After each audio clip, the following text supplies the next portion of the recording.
जय हिंद, जय भारत, जय छत्तीसगढ़। स्वागत है आप सभी के एजुकेशन हब में। आज हम लोग पढ़ने वाले हैं इतिहास को जानने के लिए साहित्यिक स्रोत। देखिए, साहित्य का अर्थ होता है सामान्य रूप से जो बुक होते हैं उन्हें ही साहित्य के रूप में हम जानते हैं साहित्यिक भाषा में। इसे साहित्य मतलब कह दिया जाता है इतिहास के भाषा में। साहित्य साहित्य जो है वो लिखित रूप में लिखे गए स्रोत होते हैं। देखिए, इतिहास को जानने के लिए बहुत सारे स्रोत हैं जिनमें पुरातात्विक साक्ष्य हैं, लेकिन उन्हें अगर कोई हड्डी मिल गया पुरातात्विक साक्ष्य के रूप में तो हमें यह देखने में के लिए, जांच करने के लिए थोड़ी कठिनाई होती है कि कितने वर्ष पुराना है, कितने हजार वर्ष पुराना है, किस काल का है, किसका है।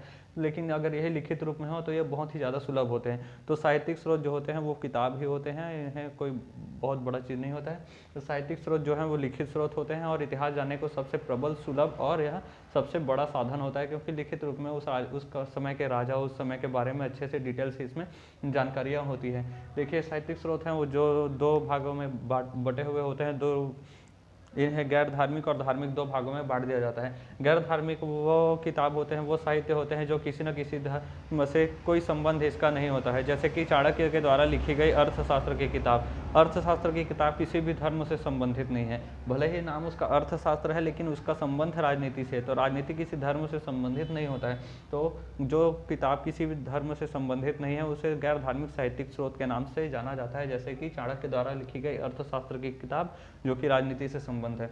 और दूसरा होता है धार्मिक स्रोत। धार्मिक स्रोत का संबंध किसी न किसी धर्म से जरूर होता है, जैसे कि रामायण, महाभारत, बाइबिल हो गया, कुरान हो गया, ये सब जो है किसी न किसी धर्म से संबंधित हैं और उन स्रोतों को कहा जाता है धार्मिक स्रोत।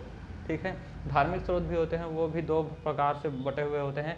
एक होता है ब्राह्मण ग्रंथ और दूसरा होता है गैर ब्राह्मण। ठीक है। ब्राह्मण ग्रंथों में उन्हें लिया जाता है जो कि हिंदू धर्म से संबंधित होते हैं, जैसे कि वेद हो गया, उपवेद हो गया, वेदांग हो गया, पुराण हो गया, उपनिषद हो गया, महाकाव्य हो गया। ये किस हिंदू धर्म से संबंधित है, उसे ब्राह्मण ग्रंथ कहा जाता है। दूसरा होता है गैर ब्राह्मण साहित्यिक स्रोत।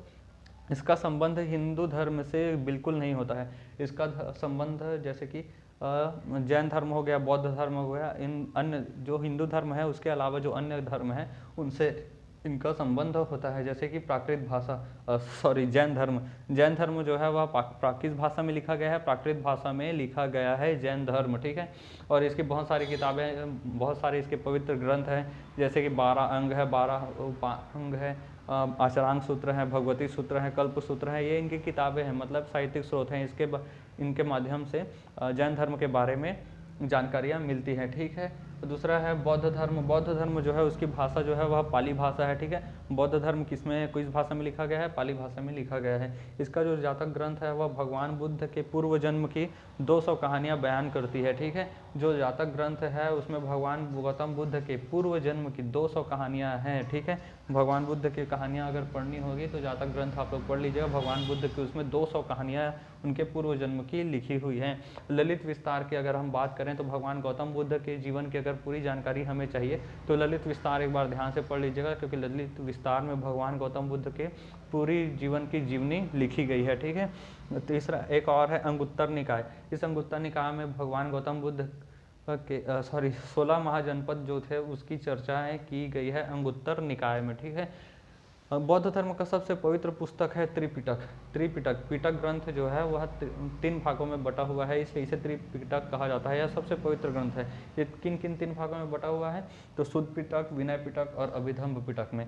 पहला पिटक जो है शुद्ध पिटक, यह सबसे बड़ा इन त्रिपिटकों में सबसे बड़ा पिटक कौन सा है? शुद्ध पिटक है। इसे बौद्ध धर्म का इंसाइक्लोपीडिया कहा जाता है। इंसाइक्लोपीडिया का हिंदी शब्दार्थ होता है सबसे बड़ा, सबसे विस्तृत, मतलब सबसे जितनी भी सारी जानकारियाँ होती हैं अगर किसी के पास है, विश्वकोश है, तो उसे कहा जाता है इंसाइक्लोपीडिया। अगर शुद्ध पिटक को इंसाइक्लोपीडिया और बौद्ध धर्म कहा गया है तो इसका मतलब है कि शुद्ध पिटक में बौद्ध धर्म के बारे में सभी जानकारियाँ हैं, इसलिए यह सबसे बड़ा भी है शुद्ध पिटक। दूसरा है विनय पिटक, यह सबसे छोटा पिटक है, इसमें बौद्ध धर्म के प्रवेश की चर्चा है। ठीक है। शुद्ध पिटक जो है सबसे बड़ा है, विनय पिटक है जो सबसे छोटा है। विनय पिटक में केवल और केवल बौद्ध धर्म में किस प्रकार से प्रवेश किया जा सकता है, बौद्ध धर्म में प्रवेश की चर्चा है केवल। अभिधम्म पिटक की अगर हम बात करें तो इसमें भगवान गौतम बुद्ध के विचार को, उनके दार्शनिक विचारों को केवल लिखा गया है अभिधम्म पिटक में। ठीक है। अब देखते हैं ब्राह्मण ग्रंथों के बारे में। ब्राह्मण ग्रंथ जिसमें हिंदू धर्म के बारे में जानकारियाँ मिलती हैं, हिंदू धर्म से संबंधित जितने भी साहित्य हैं उसे ब्राह्मण ग्रंथों के अंदर रखा गया है। जैसे वेद हो गया, उपवेद हो गया, वेदांग हो गया, उपनिषद हो गया, पुराण हो गया, महाकाव्य हो गया, ये सब आते हैं ब्राह्मण ग्रंथों के अंदर, ठीक है, जिसमें वेद को देखते हैं। देखिए वेद जो है इसकी रचना भगवान ने की है, ईश्वर ने की है। इसे अपौरुषेय कहा जाता है, अर्थात इसकी रचना किसी न ही तो किसी स्त्री ने की है, न इसकी रचना किसी पुरुष ने की है, ठीक है। इसकी रचना स्वयं भगवान ने की है, इसलिए इसे कहा जाता है अपौरुषेय। इसकी संकलन यानी कि लिखा कि भगवान ने मेरा मतलब है भगवान ने इसकी रचना की है, लेकिन इसका संकलन जो है इकट्ठा किसने किया है? वेद व्यास जी ने, कृष्णद्वैपायन वेद व्यास जी ने गुप्त काल में कहा जाता है कि इन्होंने इसके संकलन किया है। संकलन करता है कृष्णद्वैपायन वेद व्यास जी, जो कि भगवान विष्णु के ही अवतार माने जाते हैं। प्रारंभ में जो वेद त्रयी है उनमें ऋग्वेद, यजुर्वेद और सामवेद, ये 3 वेद ही थे, इसलिए इसे वेद त्रयी कहा जाता है। वेद त्रयी में अथर्ववेद को नहीं लिया जाता है। हालांकि 4 वेद जो होते हैं उसमें अथर्ववेद शामिल है, लेकिन वेद त्रयी में अथर्ववेद शामिल नहीं है, ठीक है। वेदों के वेद और उनके ज्ञानी, उनके उपवेद, उनके ब्राह्मण ग्रंथ और उसके ज्ञानी के बारे में चर्चा कर लेते हैं। ऋग्वेद के जो ज्ञानी हैं वो होत्री हैं। इसका जो ब्राह्मण ग्रंथ है वो कौस्तरेय या फिर तैतरेय के नाम से जाना जाता है, और इसके उपवेद यजुर्वेद हैं और इसके ज्ञानी हैं प्रजापति जी, ठीक है। ये सब याद रखेंगे आप लोगों को, 2-4 बार पढ़िएगा इस चीज़ को, फिर आप लोग को याद हो जाएगा।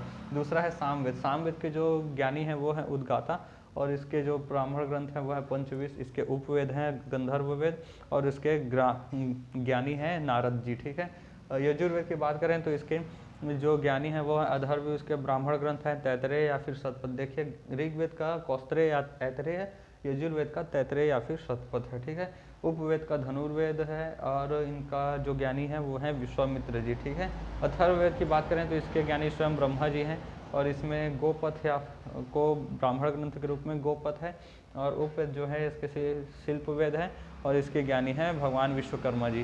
देखिए इन सब चीज़ों को अच्छे से याद कर लीजिएगा। पिछले जो भी चीज़ें हैं उन सबको 2-4 बार रिवाइज करके देख लीजिएगा, नहीं तो पिछली चीज़ें आप लोग भूल जाएंगे, क्योंकि इसके बाद धीरे धीरे हम लोग इतिहास में और डिटेल से पढ़ने वाले हैं।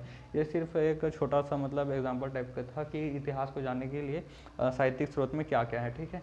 बाकी हम लोग जैन धर्म, बौद्ध धर्म और इन सभी वेदों को और डिटेल में नेक्स्ट क्लास में पढ़ेंगे, धीरे धीरे आगे बढ़ते जाएंगे, और इन सबको भूले नहीं, इसलिए रिवीजन करते रहिएगा।